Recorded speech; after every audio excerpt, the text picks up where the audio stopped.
Hey, what's up, guys? I'm here at the Attack of the Show documentary tonight with the director, Chris. Thank you for being here with us. Thanks for having me. Yeah, appreciate it. You've been a part of this for a long time. Yeah, it's been something that was. I watched G4 TV coming up in high school.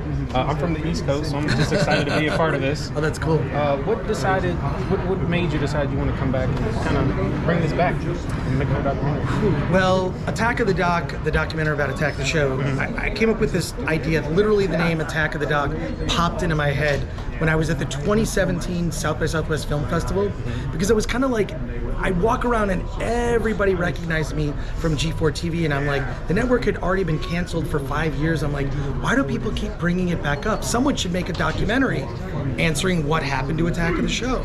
And so the name popped in my head, and I just registered the .com. We did a successful crowdfund, and then I make it sound like it's easy. And then like 3.5 years later, because we started filming in March of 2020, we shot our first interview for the doc. We had all these other interviews lined up, and then you know what happened in March of 2020? My birthday's March 11th. That couple days later. Wow! You had one of the last birthday parties, right? I did. Yeah. So. But look, that it's an archival documentary that kind of brings you to the early 2000s when nerd culture was not mainstream. Being a nerd wasn't cool back then. Now nerd culture is mainstream. Marvel movies are the biggest movies, superhero films, all that stuff. But this will remind you of a time when nerd culture wasn't in the mainstream, and when this TV show from G4 TV, hosted by Kevin Pereira, Olivia Munn, among so many other talented people, just captivated a generation. I think inspired people to say, you know what, I can do my own show. Yes, exactly. Like, in fact, a bunch of guys who were part of the edit crew, Bobby Schwartz, Anthony Ray Bench, Walter Areas, the filmmakers, they all watched Attack of the Show when they were in junior high, and then suddenly we're all working together on this doc. So it really is made by fans for fans of Attack of the Show. Really awesome. I had a couple questions too. So sure. G4 TV was huge. It still is. There were a lot of different shows on the G4 TV channel. Yeah. In the documentary, are we going to touch on some of the shows? Or oh yeah. All, okay. 100%. Yeah. X-Play, shows you've never heard of, including the original name of what Attack of the Show was going to be. There are all these different names, and they're terrible names. I'm not gonna lie, they're pretty awful. But you know, it's recent pop culture history, and I think it tells a really interesting story. I hope people are inspired by it. Yeah. Now that G4 TV is still around, it's still surfacing. Yeah. Is there any ideas or thoughts for the future where it may go? I'm not sure. I mean, there was an attempt to relaunch it, you know, in 2021. There was a kind of an unfortunate, short-lived relaunch of the network.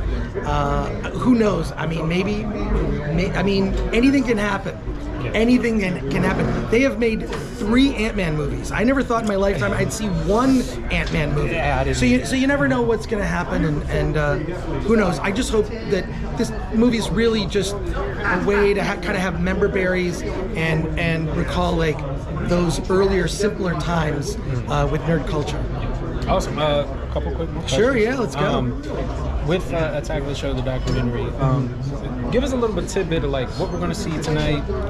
What you really wanted to really accomplish in a quote-unquote attack. Right. Well, with the documentary, what I wanted to do was not only make a period documentary that kind of takes you back to that era.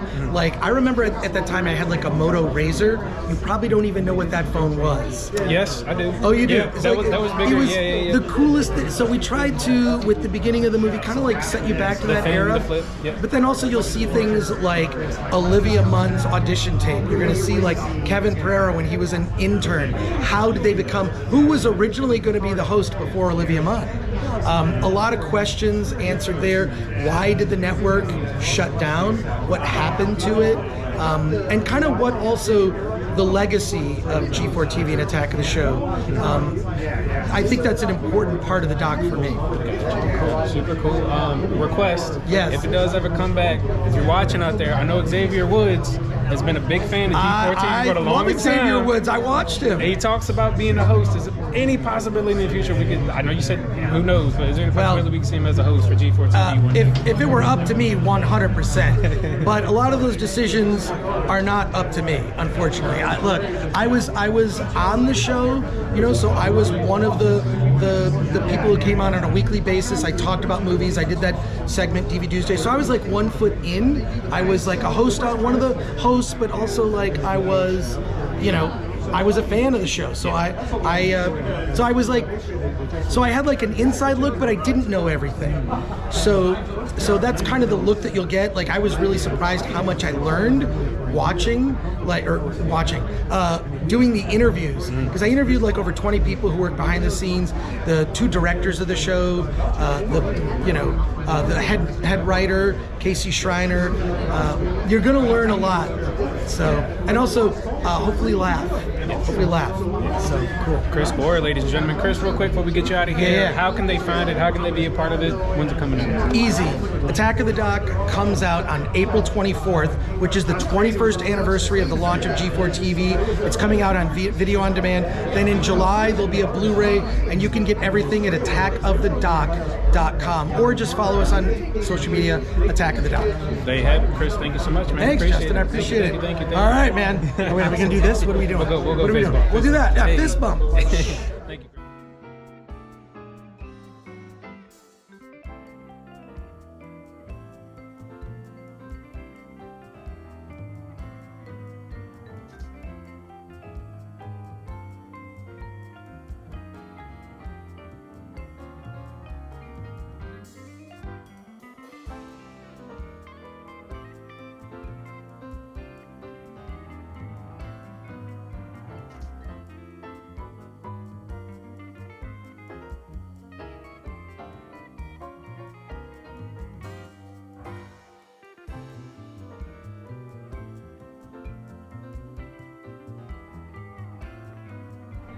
What's up, everybody? We are here at the Attack of the Show, Attack of the documentary screening and premiere, and I have one of the original hosts. How are you? I'm doing great. I'm so excited. I was a fan growing up, watching on TV when I was in high How school. old it makes you feel when someone says, I was a fan growing up? And how did that work? I know. Trust me. It happens, though. I mean, time passes like that. Tell us about your experience. I mean, 21 years later, would you have ever imagined? First of all, I can't believe it's been that long. Yeah. My experience on Attack of the Show was so weird and funny because I had no idea what it was. And I accidentally became like a sex expert on TV because I did a story for Playboy. So one day I had a TV agent who's like, oh, the show wants you to come in and answer sex and dating questions. I was like, well, I don't really have expertise in that. He's like, you were in Playboy. You write for Playboy. You've got expertise. And so I went in, I did it one day, and Olivia really liked me. And she's like, I want you back. And suddenly I was there twice a week for 3 years. Crazy. Yeah. I love it. Do you ever feel like, I don't know, like it's just like all these crazy things you do or you say yes to, like it just all came to a point, like came to a head at that time? Yes, absolutely. I mean, trust me, I had no plan to become a sex expert on Attack of the Show. Right. And the weird thing was that like nobody in my life watched the show. So and also I would come in and I would shoot 2 months worth of episodes. We would just do them really quick. And so one after the other. And so I never thought about it. And then I would get a lot of email. Yeah. Like when you're the sex expert for adolescent boys and you're answering all of their pressing sex questions, they grow up and they say things like, oh my God, I grew up watching it. No, they don't. I was going to talk about that. So you're part of this, right? Did you start to catch on like what this could be or what this was, or were you still just kind of like, yeah, I'm just going to go to work and yeah, today we need a mariachi band, we need this, and like did you have any idea? Well, no, but it's like almost like I was in a subdivision part of it where I didn't watch the show. I didn't really know what they did when I wasn't there, and I would just sit down with Olivia and be like, okay, can you get pregnant from making out? Like those were the kinds of questions we were answering. So, yeah, I mean, when Olivia and Kevin were gone, at one point Chris Hardwick and I were the fill-in hosts, and I remember reading from a teleprompter, and I had never said the word anime, and I was like, anti-mame? Like, I just really didn't speak video game nerd at all. At that time, since you weren't really into pop culture, video games, or anything like that, what kind of was your thing, like coming in? Keeping it separate, I guess. No, I mean, let's just say I've always been into more mainstream pop culture, and the video game thing, like, you know, my brother played video games when we were growing up, and I played Pac-Man and stuff like that, but, you know, I grew up in the 70s, it wasn't like there was a culture around video games, like, a television show, let alone today, people who play video games and are world-famous video game players. Yeah, that is crazy, a right? sport. Right, as children, teens, yeah. It's crazy. It's crazy. But, you know, I only have really fond memories from all the Attack of the Show stuff, and we would go to Vegas and go to the Porn Awards. And by the way, I have a picture of me and Chris Gore with Stormy Daniels. Yes, that's what happens when you were on Attack of the Show. But it was a really lucky break for me. And, you know, I'm not a TV person, so it was like a super random, fun thing for a few years. With the internet, with streaming, with games the way they are, kind of where do you see the industry going? And would you ever want to be a part of something like this again? Knowing that what it is? Oh, I mean, I will always say yes to doing something fun and bizarre. And, you know, I never was an actress because showing up and trying to memorize lines, that's really hard. But if you show up and you just get to act like yourself, that's a great thing. I mean, one of the things I love about entertainment today is that the gatekeepers are gone. You know, anybody can go out there and say, like, I'm an expert in this, or I'm going to start a channel. Like, we're all our own, you know, magazines, TV stations, radio stations, YouTube shows. And I think that's beautiful because in my 20s and 30s, you had to audition, you had to submit, you had to pitch, and now we just get to create. Right. Absolutely. So I hope there's more of that. Last question for you to get you out of here. Now that you've been a part of all this, are you into pop culture? Are you into anime? Are you into other things rather than sex too? Okay, first of all, I was never that into sex. That's the crazy thing. Okay, to clarify, being into pop culture and being into like anime and nerd stuff are different. Like, I'm very mainstream. I love Taylor Swift. I love watching Love Is Blind. You know what I mean? Yeah. What girl doesn't, right? I mean, exactly. I loved Broad City. Have you seen the most recent season? Of Love Is Blind? Yes. Of course. Okay. See? We listened to a podcast about it on the way over here. There you go. I mean, who are you rooting for? I haven't watched it. My girlfriend has. I've seen season 3 though. So. See, okay, you're so far behind. I'm very behind. I know people were upset about the reunion because it came on late. It was supposed to be live, and Vanessa Lachey was like asking everyone they wanted to have kids. Pop culture, you know your fandom. That's not Hey, anything fandom is pop culture nowadays, right? Okay. Right? Yes. Yeah. Awesome. Yeah. So Anna, thank you so much. Thank you. Such a pleasure. I hope you have a great night too. Thank you so much. Thank you. Ladies and gentlemen, we're here at the Attack of the Documentary show. My man Bobby right here. Bobby, you're a filmmaker. Yeah. You've been a part of this for a long time. Tell us, what are your feelings tonight after 21 years of G4 TV? Oh God. I mean, lots of mixed emotions. You know, I was a fan from the end of Screensavers, and ended up going back and watching a lot of that stuff. And every day after school, I would come home and watch G4 TV every day, and it was like my religion. Right. And it's hard to not, you know, bring that with you into a project like this. And ultimately, when I met Chris and he started talking about the demand for figuring out what happened at G4 from, you know, fans of it, and keep in mind this was before the reboot happened, so it was even more up in the air, like whatever happened, would it ever come back? When he started talking to me about potentially being involved in this project, I was like, well, that's why I was watching it every day for years. You know, like, you have all of this latent, you know, nostalgia and memories about what made it so great that I felt like, ironically, I don't know if you could have a better editor because I've already watched most of it. You know? But it was a really important thing for me, and I know a lot of people had that same experience. But at the same time, you know, you have to be really selective. And I've also been working on this project for a while, so I'm very happy to be like done with it. Yeah. But yeah, just excited to finally have people see what we came up with and just celebrate nostalgia. Big question for you. I know that G4 was running for a long time, the Attack of the Show was running for a long time. Was there anything that you wish it could have did that it didn't? Not get canceled. Like if it just stayed on. Yeah. Because the weird thing is, right around the time that G4 ended was ironically the time that I think nerd culture was popping off the hardest. Like the Marvel movies were just getting their footing, and I think we would have seen a very different like pop culture atmosphere if we had the home base of G4 during that time. But in the same way as the movie explores, because of the nature of the internet growing the way it did, everything got scattershot. So, you know, maybe it couldn't have existed in that time, but it doesn't change how special it was. With streaming, with the internet, with the way everything is, Marvel, DC, where do you kind of see the industry headed?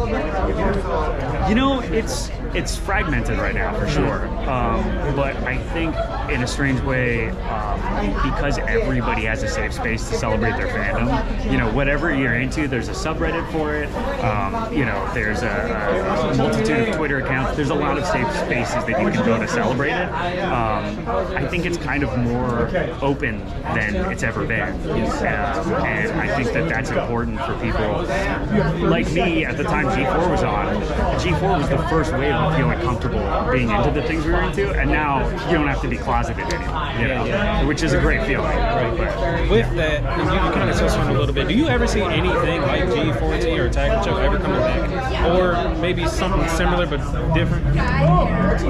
Yes and no. I mean, obviously we saw G4 try to come back and it didn't stick the landing, but I don't think that's necessarily for any fault of its own. I think it's really, really incredibly difficult. I know some people who worked on the new G4, and it was not for lack of passion or determination that it didn't work, but you know, it couldn't exist the way it's existed in the past, and that much is certainly true. But I do think that there's a way something like that could exist, but you know, if I knew the answer, I'd be, you know, in a different tax bracket, getting paid the big bucks to figure that out. So I don't know. Bobby, thanks so much for your time. Dude, and I hope great to meet you. What's up, everybody? We are here at the Attack of the Show documentary. I have Walter with me. Walter, after 21 years, did you ever think we'd be here tonight at the documentary, being a part of this? I never thought we'd be celebrating G4 for, I mean, really the pioneer that it was. It was really introducing geek culture into the mainstream, and as, you know, a very, very self-professed geek, I'm happy to see that other people are able to enjoy the kinds of things that I enjoy without getting picked on. Yes, absolutely. With the documentary now, I was kind of talking to some of these other people. With the internet being the way it is, with video games being the way it is, where do you kind of see the industry going? And do you ever think that something like G4 could ever come back? Or maybe something new and different, but kind of similar? I think that media today is so interspersed, but that a lot of it has that same spirit that G4 really introduced. So G4 was the seed, and everything we're seeing now is just a giant tree of content. I don't think we could ever get back to this, to a point where one place is really the curator of geek culture, because I think geek culture is just too big for that. Nerd geek, we got video games, we got comic books, we've got movies. I mean, there really is this big, wonderful world that we've stepped into, where all the things we loved as children, and you know, we're sometimes worried about sharing with others. Now we don't have to worry, we don't have to hide that. We can say very proudly that we love comic books, we love video games, we want people to, we want to introduce people to these things that we love, and we don't have to worry about being criticized or shunned for it. So I think the internet now has really given rise to the ability to share your opinions out there. So I don't think there really can be one place anymore, but I think the internet now carries that spirit that G4 gave us back in those days. Yeah. Now that we have the documentary, I think a lot of things are going to come from this. Where do you kind of see, I mean, is it a place and time, like you said, that we can get back to, or do you think it'll inspire and spark new ideas, or I don't know, because I know that there's a lot of, because there's a lot of excitement. There's a lot of mixed emotions as nerds, as fans of the show. We just wanted to do well. So what do you see kind of coming from the documentary? I think this documentary will allow people to share their love for what G4 stood for, which was sharing your passion about video games, about just being yourself, being a nerd, being somebody that's not part of the norm, and letting you take that to the next level. So I think what we're going to see is a lot of people are going to share their passions a lot more loudly and proudly.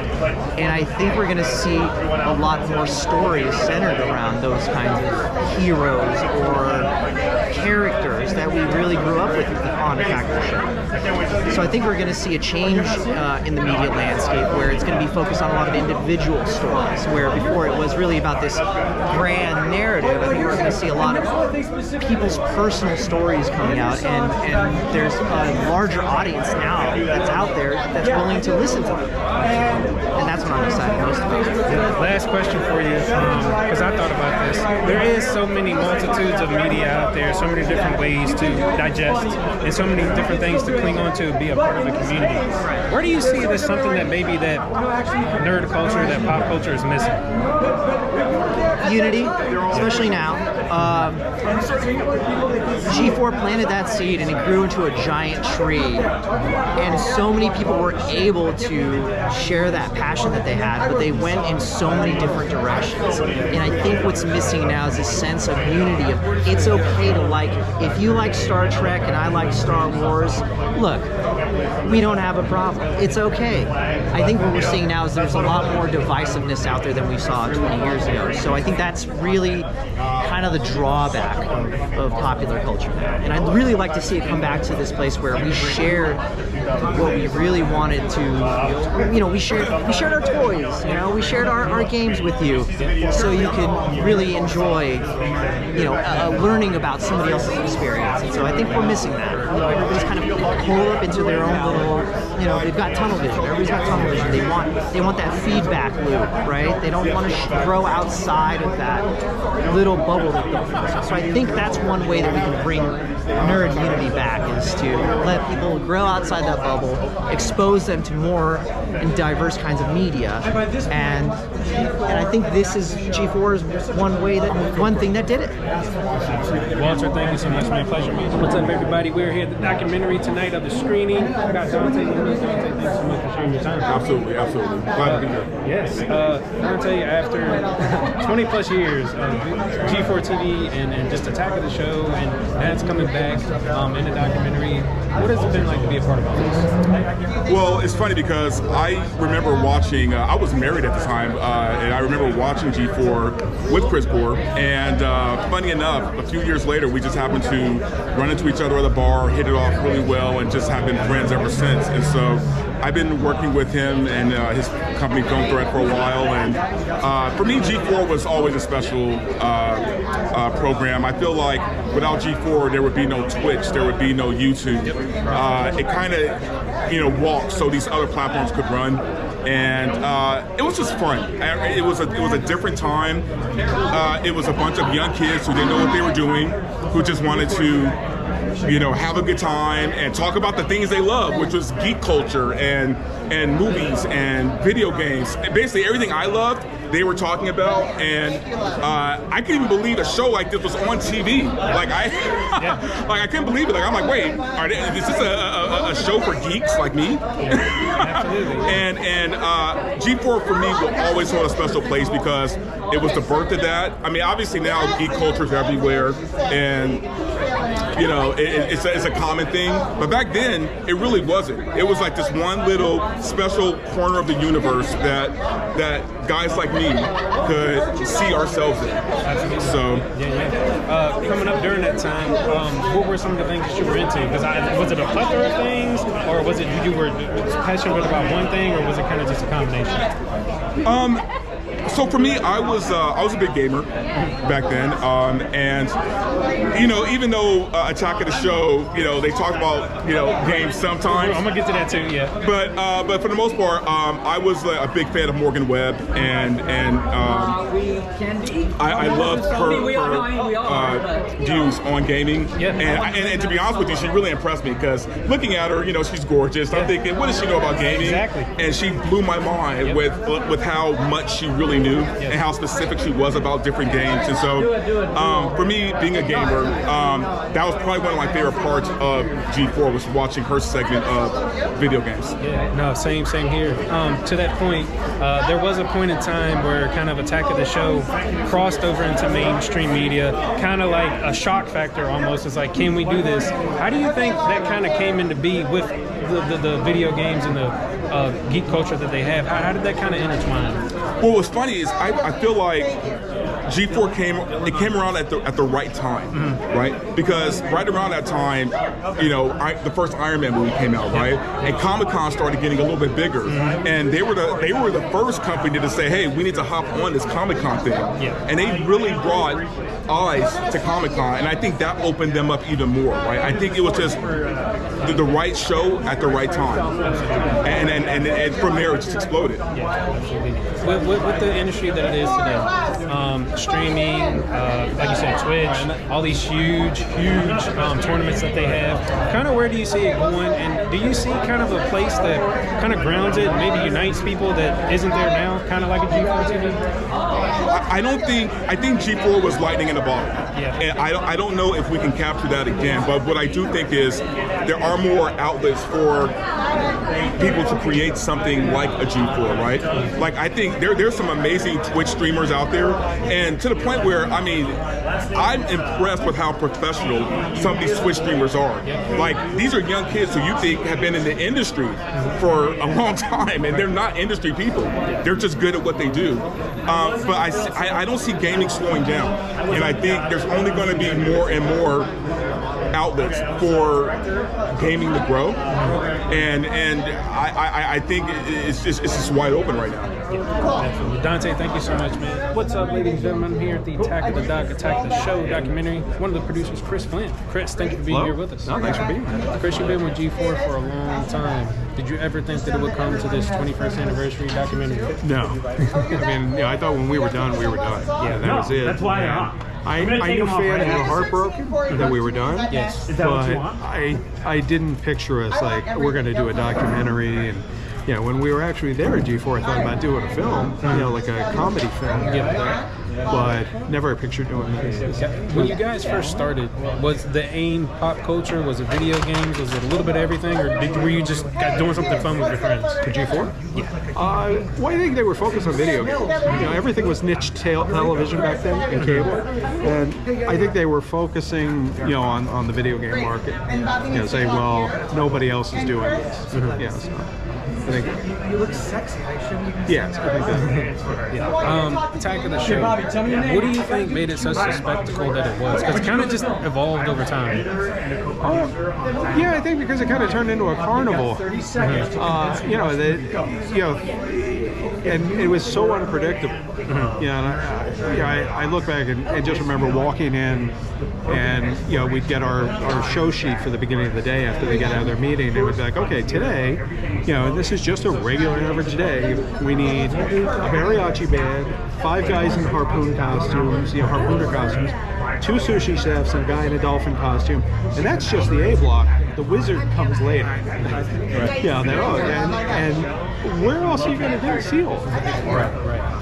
Do you believe that G4, Attack of the Show, these things, do you feel like it was inspiring other stuff like MTV and Jackass and other stuff that was going on around the time? I think that the biggest impact was the late night show. Because it started with Jimmy Fallon was a big fan of Attack of the Show. He poached away our executive producer, Gavin Purcell, and then Gavin incorporated a lot of the G4 humor into the Tonight Show, or late night, I guess they were doing first. And we were even management kind of had a little fun competitive thing where we'd see something on and go, "You stole our bit, Davin," you know. And then because that was successful, now all the other shows were. So now it became a thing until some of the stars started saying, "I don't know, all these late night shows are, you know, like a kid's birthday party and contests and throwing things around and making crafts." And, but that was our show. Very cool. And then with the way gaming is today, all these big tournaments, the way streaming is, do you see G4 coming back and potentially going in a completely different direction or in some state? No, I think now it's a tainted brand. You know, as I you know, because there is a little push online saying we got to bring it back again. It's a tainted brand. Comcast's never going to let it go. And it's failed as far as they're concerned. We were actually successful. They just pulled the plug.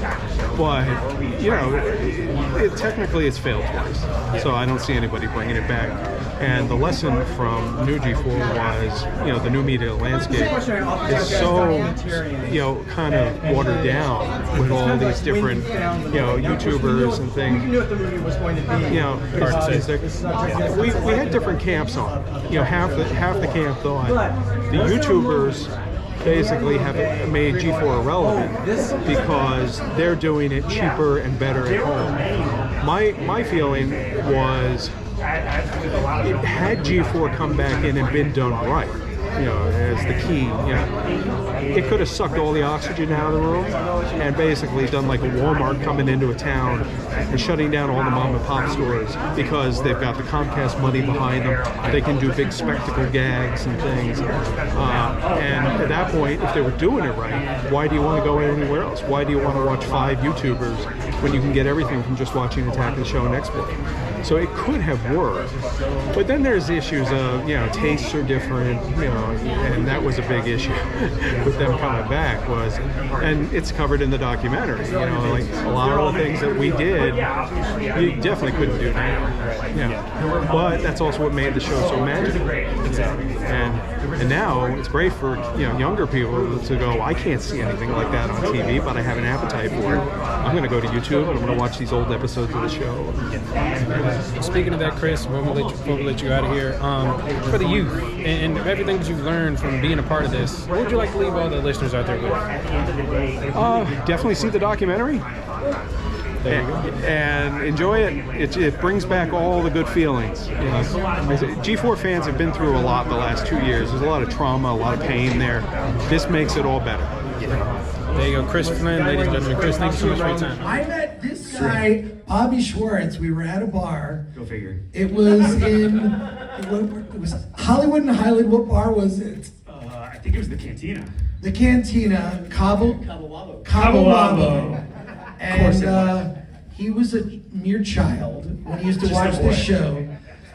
And yeah, so Chris took me in and he made me make a movie. And but it's like at the beginning when it says made by fans for fans, like I was a fan of the show, but I was on the show, and everyone here, Austin Smith, Walter Arias, Anthony Ray Bench, Bobby Schwartz, we're all fans of the show who were children when they watched it, and thank God for their amazing parents.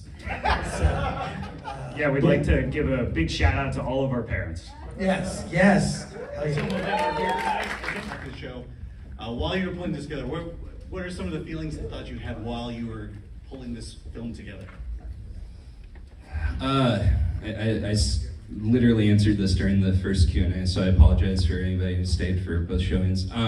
It was really cool because G4 was canceled in 2013, and I started work on the doc in late 2020. So a lot of the footage that we were kind of cultivating and creating a library with, I hadn't seen in a long time. And as a fan, Chris says junior high, I was in college.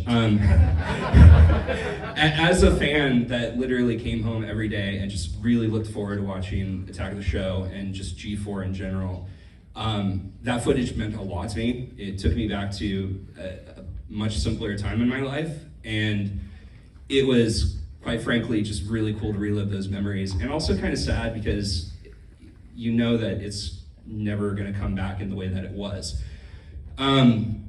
So yeah, it was very cool, nostalgic, and ultimately bittersweet. Like memories, and like you said, it had been a while since I had seen the show, but I felt like I had a pretty good place to start looking for stuff, because all of those shows, I mean, there's some really prolific stuff that like lived,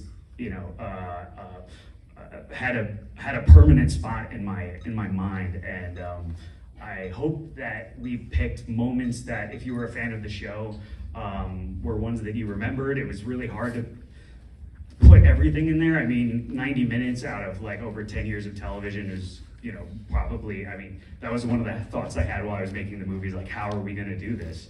But hopefully you saw a couple of snippets that you remember, and that's really all this was, is just like a nostalgia trip for all of us. Yeah, I have a really weird connection to all of this, because I was actually in the game industry for a good 10 years. Actually, while G4 was on the air, I was actually making video games for a good part of that time. And it really is weird bringing me back to that point in time where I struggled, and I went to those E3s and I went to those big shows, and I got to see a lot of that from an industry perspective. And now here I am working on a movie that celebrates all that time that I spent, and it was beautiful, it was bittersweet, but at the same time, I can enjoy it for what it was, and I'm glad that I spent that time there in that space, and I'm glad that this movie is here to celebrate that time in that space, and I'm glad to share that with all of you. Basically, we're all just super validated now.